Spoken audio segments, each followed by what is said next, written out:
Bonjour et bienvenue dans votre émission Flash Info. Voici l'essentiel de ce qui se passe en France et ailleurs dans le monde. Selon l'Élysée, Emmanuel Macron s'exprimera mercredi 22 mars à 13 h dans les journaux télévisés de TF1 et France 2 lors d'une interview en direct.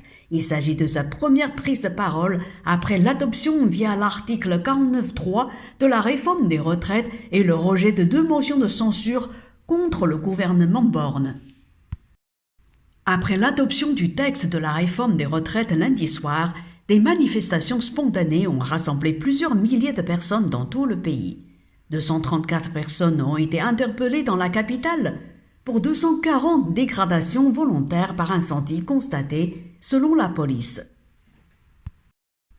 En visite à Moscou, le président chinois Xi Jinping a affiché mardi en Russie la priorité qu'il accordait aux relations stratégiques entre Moscou et Pékin.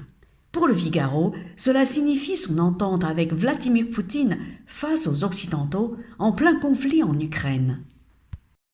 Les montagnes de déchets entassés sur les trottoirs de Paris diminuent tout doucement. Cependant, les Parisiens vont devoir encore patienter avant de les voir disparaître. Et pour cause, la CGT Services Publics a voté mardi en Assemblée Générale la reconduction de la grève jusqu'au lundi 27 mars.